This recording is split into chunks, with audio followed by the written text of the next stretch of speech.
How's it going, everybody? It's Chris the Crow back again, doing another Tactical Perspective toy review. And not to state the obvious, but we're doing Cold Slither today. This box set coming out of the Pulse exclusive, the con convention stuff. I'm not going to sugarcoat any of this for you guys today. I didn't care. I really was never a Cold Slither fan growing up. Be it maybe I just didn't see the Deke cartoons at the right age. I didn't see them till recently, and I've only watched a handful. Maybe I just wasn't so into the idea of, using music as brainwashing and G.I. Joe becoming musical in any way. That was just escaped me as a kid. But Classified made me re-examine this when they started the rumblings about it. And I talked amongst the community, and I heard different perspectives, thoughts, memories, and attachments to the Cold Slither aspect of the Dreadnoks. And I considered how impartial I was to it. I neither cared nor did I hate against it. I didn't ask for it, but there's a lot of things in the Classified line I didn't ask for that I still appreciate. So I decided to give it a chance. It was, to me, 4 figures in a rock band setting seemed worth the money. Being an exclusive, I didn't care. I'm not an in-the-box collector. I wanted to get this out of the box and have a look at it. And what really drove me is the fact that this is the perfect set to not take seriously, right? So much of my reviews is based off that military perspective and applying a tactical perspective to a G.I. Joe or a Cobra figure or a military figure of some sort or vehicle. And that's very formulaic after a while for me. This challenged me. I had some obstacles on how to review this today. One, I can't use rock and roll music in the background without coming into copyright issues. 2, I don't like 80s glam rock, hair rock, metal style. I was not a big fan of Twisted Sister, Motley Crue, Quiet Riot, all those bands. Not their music. I liked the music. I didn't like seeing them in all of that makeup. And definitely the Dreadnoks have made a fashion choice as we'll watch Zartan shift from this to something different. I'll watch Ripper compromise this look for a very different look. I'll watch Torch go from being the most dangerous to the most obsolete. And I'm going to watch Buzzer turn into something amazing, because he's my least favorite Dreadnought, so I was bowled over by what he turned into. I'm going to look at these 4 figures today with a sense of wonder and fun and, impartiality. I hope you guys enjoy this. Like, share, subscribe if you do, because that's the best way to help this channel. And guys, I much appreciate it. Anyways, I'm going to go have some fun with these guys without music. This is going to be weird. So today's going to be a weird one because I'm doing a rock band without music, like I said. So how am I going about it? Well, out of order, no file cards, out of sequence. I'm going to do the box last.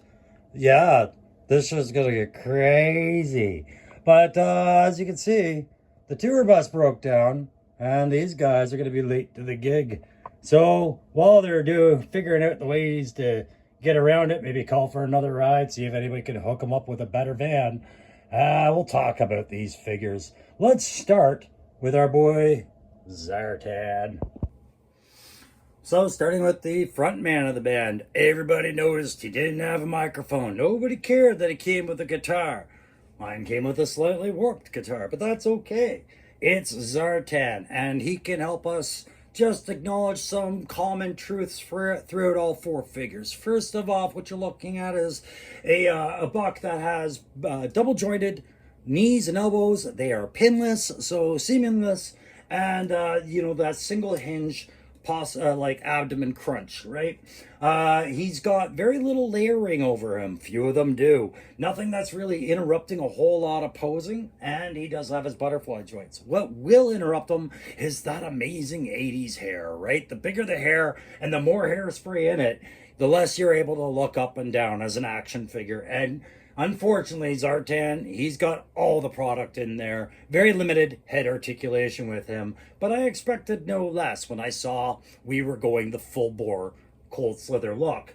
I like his belt. His belt's different than the other belts. He's got that chain hoop effect going on his belt on top of a leather belt, and then the black strings on those yellow rock and roll tights. God, it makes me sick to my stomach, but I love it.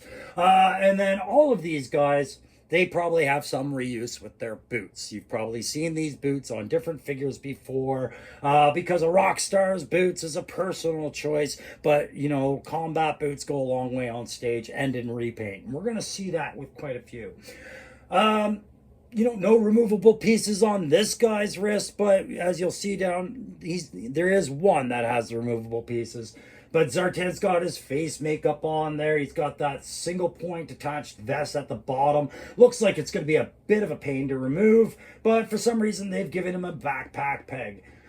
Looking at his guitar, yeah, you've got the green and yellow splash electric guitar, something, you know, you would assume somebody like Izzy Stradlin or some serious guitarist would use back in that day, but it's clearly out of date for today's era. It's the better of the two as far as you know, dating goes.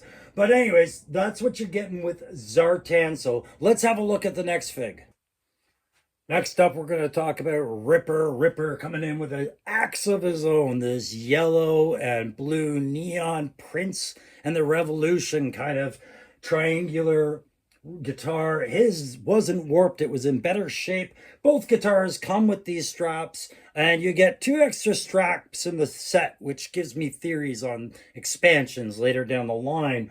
Maybe some holograms joining the Cold Slither tour, who knows. But yes, you can take your straps on and off your instruments if you don't like them on there. But nonetheless, he's got the same hair issues that we had with Zartan. Head mobility is going to be limited because that style is reinforced with more product. His Ripper glasses, his blades, they don't come off without force, and I think that's meant to have them stay on. That's fine. Mine are staying on.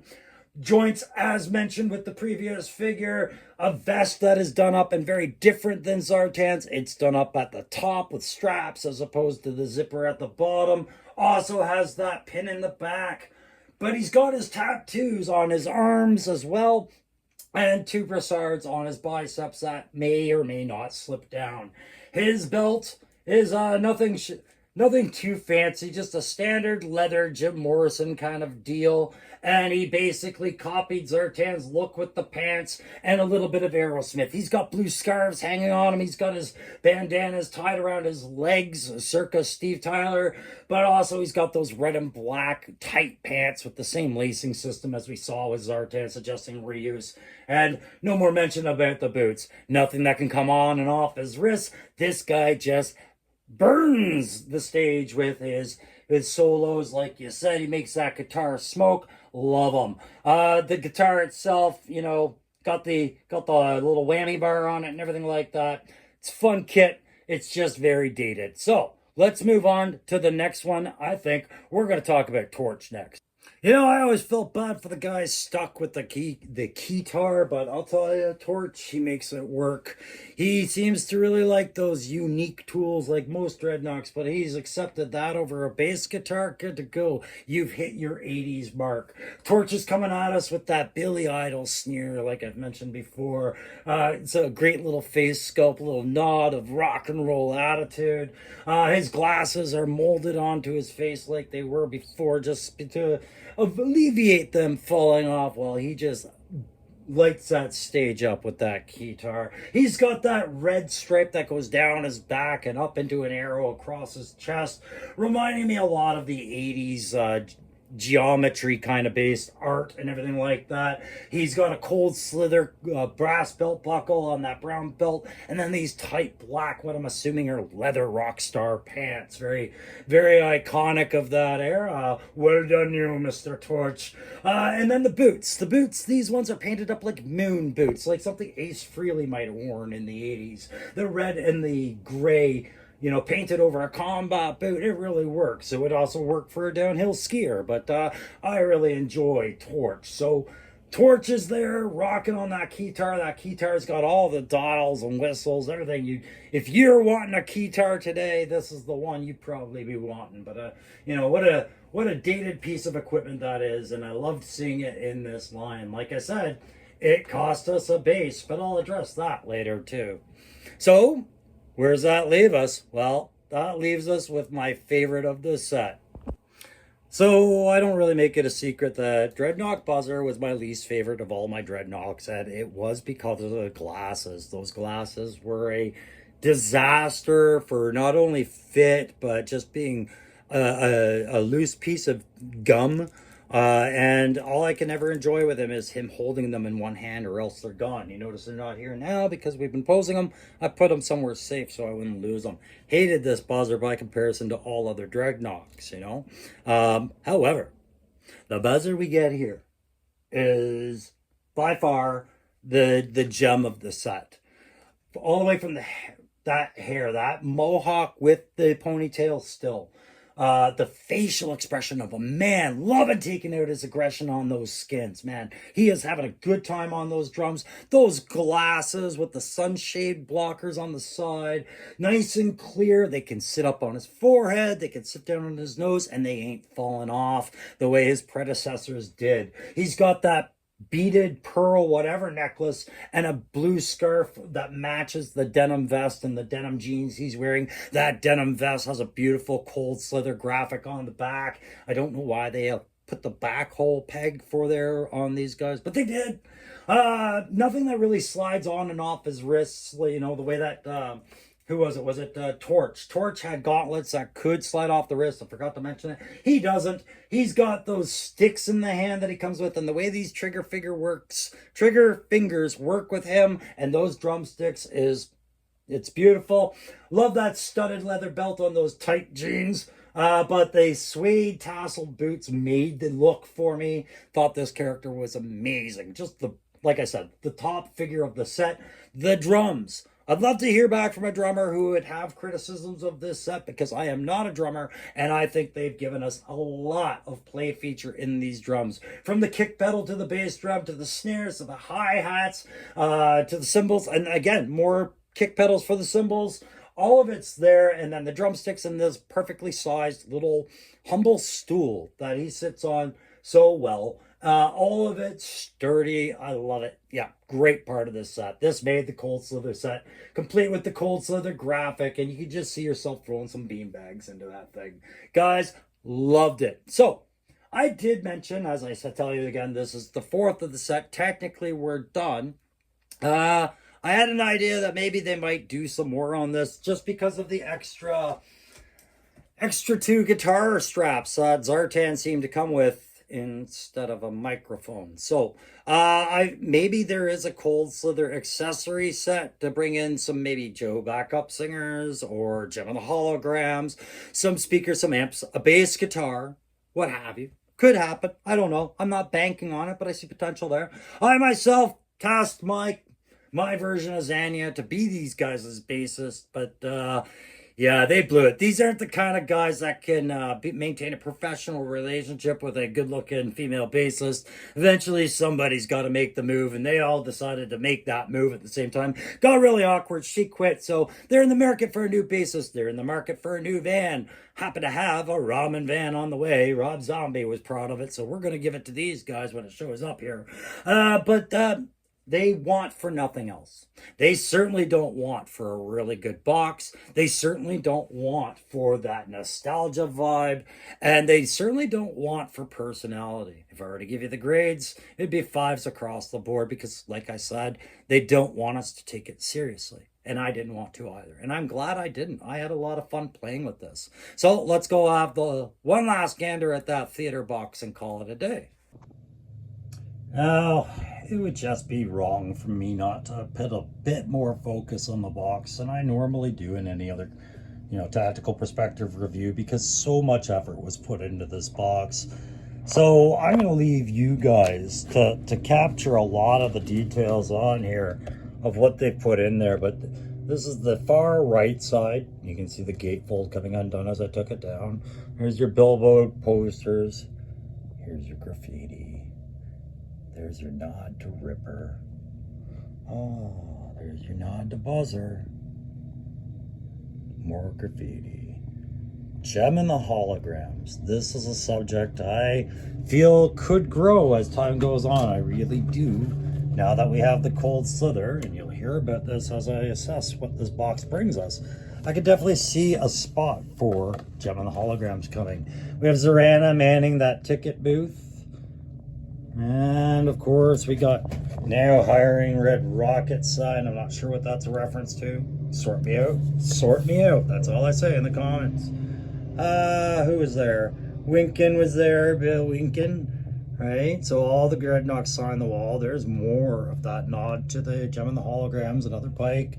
Torches stuff, and then my favorite side is this right side, where we get the extensive Enterprise mailboxes, Zartan's mask, an abundance of little Easter egg stickers and things like that. The dartboard with Hawk's face and the G.I. Joe comic book, taped up to the wall. And then also the Cold Slither tour dates, right? So that's the front of the box as you see it. But you've seen this before, but maybe you didn't see the entire back because that wrap was in the way.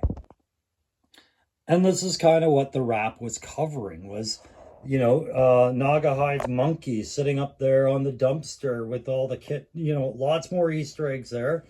More signs for dreadnoughts, and you actually had Monkey Wrench standing there the whole time, guarding the back like the goon that he is, because he's not actually in the band. He's the bouncer and the roadie, right?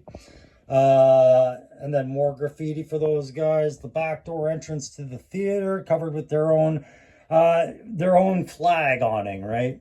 And then a nod to Road Pig there. So all the dreadnoughts make their way onto the box in one way or another. The graffiti is stellar. That crappy downtown rundown theater vibe is all there. And things are really working out well for the box. I thought it was a big deal. But when you open it up, you come to the stage. And this to me was brilliant. They made an art piece out of the back of the box, and they got very creative with the inside of the box to create the Cold Slither stage for them to perform upon. And I'll do better with the photos and overlays, but basically what you have is that littered stage that fans will throw things onto with their set lists and all the other little notes they need as a band. And that Cobra background for where you can just see them having entered on there. And you can see the drum would be centered in front of that. And then to the left and right, where they had Ripper and Torch set, they had the speaker, gatefold out, and a stairwell for those guys to be rocking out in front of, right? So you can see that this is a display in itself, and I'm going to use it as such, at least to get a few shots at some point for you, because I think that's brilliant for them to include something that people might have wanted if they didn't want to go out and buy a display, or maybe they weren't the most creative and they just appreciated somebody throwing in something this creative for them. I thought this was really cool. And cool as it is, we've reached the end of this video, so let's throw in a little reward. Guys, I reached 1,000 subscribers, and I'd like to say thank you. So I wanted to have a big celebration. I invited Cold Slither to come play. They were in the middle of the rehearsals, and you can't hear it for good reason. Not because YouTube would, copyright my video, but there's been a noise complaint about all of this celebration that I've been having. And so the police have gotten involved. And that's just my light way of saying, stay tuned to the channel. At some point, I'm going to be giving away one of the ESU police officers as a thank you to a lucky subscriber. I'm just trying to take my time to figure out how I want to go about this. And, it's a thank you gift. So we'll see what else I'll do with this. But Meanwhile, Cold Slither is gonna go back up on the shelf, and we'll do something with that box. And I'll say thank you very much, old subscribers and new, for tuning in this one. Especially if you liked, shared, subscribed, or commented. Great. I'm gonna go play with this new Juggernaut and see what I think of that. Have a good one.